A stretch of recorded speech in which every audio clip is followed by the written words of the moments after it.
Forests are the most important and versatile ecological infrastructure in Europe. Today, forests cover 35% of Europe's landscape, but this hasn't always been the case. In late medieval times, there was hardly any forest due to overgrazing and overcutting for timber and firewood, and decimation during centuries of wars. The subsequent shortage of wood led to the development of theories about sustainable forest management in the early 18th century.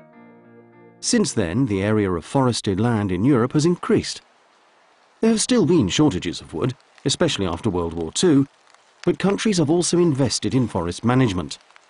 This has meant that over the last 20 years, around 800,000 new hectares of forest have been added each year. But forests still face risks. We can all remember the images of forest decline caused by acid rain in the 1980s, when air pollution, together with extreme weather, caused widespread forest dieback. The strong reduction in sulfate emissions since then has halted this decline. We also know that the 2003 drought affected forests, and that climate change will bring further challenges. Even a modest climate change of 2 degrees will mean large summer temperature increases of maybe 7 or 8 degrees, which will lead to further droughts in areas like the Mediterranean. These are enormous changes, which the present trees cannot cope with. It's possible that the species mix will change, and the type of forest we currently see in each particular area will disappear. But why does that matter? Why do forests continue to be so important for each part of Europe, even in the 21st century? Let us take you on a tour around Europe and show you. We'll start off in the hottest spot, the Mediterranean. Mediterranean forests have a remarkable set of features. They contain more than 25,000 plant species and more than 300 indigenous trees. No wonder this region is one of the world's biodiversity hotspots. The Mediterranean's mosaic of forest landscapes and outstanding biological richness helps to attract the millions of tourists who visit the region every year. But forests here are more valuable still. They also contribute to the socio-economic development of rural areas and poverty alleviation, the food security of society, and the preservation of multiple environmental services, all of which the international community considers globally important. Forest ecosystems also have a vitally important role in preserving the 2 most important resources in the region: water and soil, the main limiting factors for life in the area. Human activities shaped our Mediterranean forest landscapes, and they've demonstrated strong resilience to change for several millennia, despite their apparent fragility. But today's forests face a threat of unprecedented magnitude. The Mediterranean region is one of the most sensitive regions in the world to global climate changes. The last few decades have seen an increased number of forest fires, the advance of desertification, and changes in species distribution.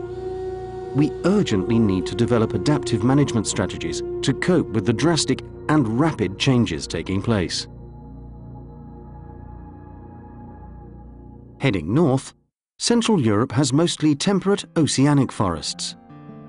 These tend to have fast-growing tree species and plantations, and are important as a source of wood and fibre for industry. Large forest countries like France and Germany produce substantial amounts of wood, even more than countries like Finland or Sweden. The wood is high quality and high value, often combining hundreds of years of forest management experience with expert craftsmanship in its usage. But this area also contains Europe's highly urbanized societies, who intensely use the areas of forest near their homes for recreation. There, the relatively small forest cover is very important for human health, and the scattered pieces of woodland in the agricultural landscape are also important for connectivity and biodiversity protection. Millions of small owners take care of these diverse pieces of forest and are responsible for meeting the multifunctional demands on their land. They see the importance of managing forests sustainably by integrating forest management with rural development, amenity values, recreation, tourism, and well-being. However, Central European forest areas face risks from increases in population and human impact on the environment, as well as significant natural hazards like storms, fires, pests and pathogens. Storms, for example, cause 50% of all catastrophic damage to European forests, with an average of 2 destructive storms each year. Storms can have a major impact on timber prices in the short term, and longer term can affect timber availability, as well as water quality, carbon sequestration and biodiversity. Further north still, Northern Europe is home to boreal forests, which are dominated by spruce and pine. There is heavy rainfall compared to the amount of evaporation, and as a result, forests overgrow if they are not managed. The forest in this region is central to the landscape, mostly family-owned and intensively used as a source of raw material for industry. But this area is also a good example of how non-wood products such as berries, mushrooms, lichen and game can be an important source of income. Forest tourism is also becoming more and more important. Here, wood is a major source of energy, helping to significantly decrease greenhouse gas emissions from the production and combustion of fossil fuels.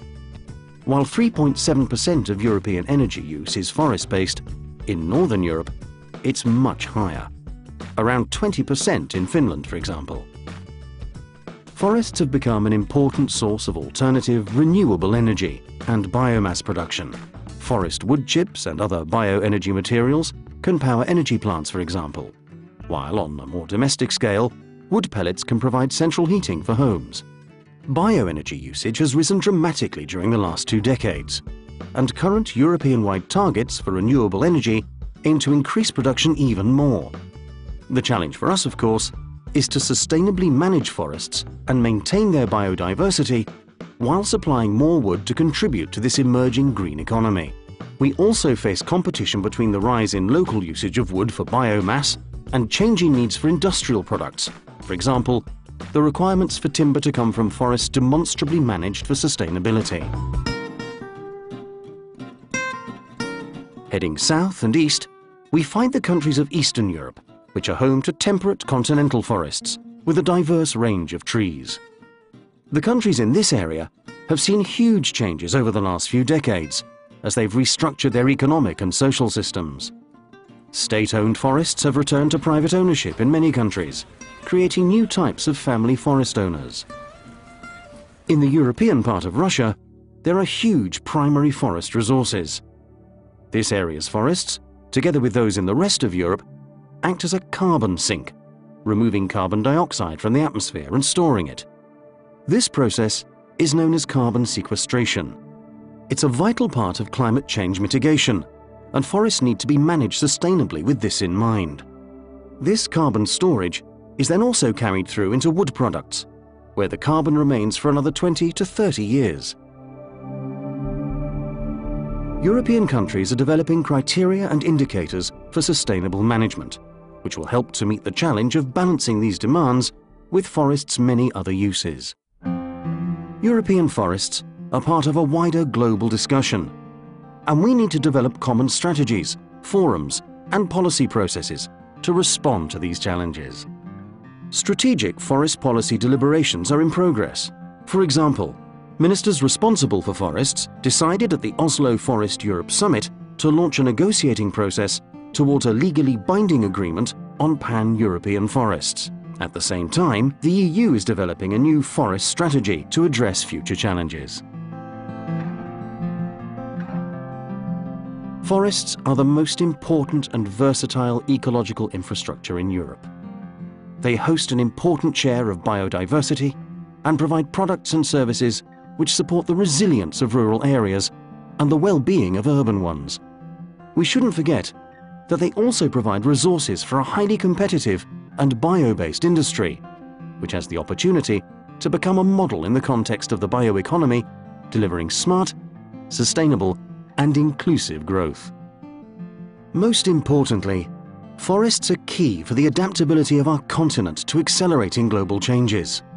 We need to work together to overcome the urgent challenges and threats from climate change and connect research and policymakers to ensure that our forests remain the jewel in the crown of Europe's environment.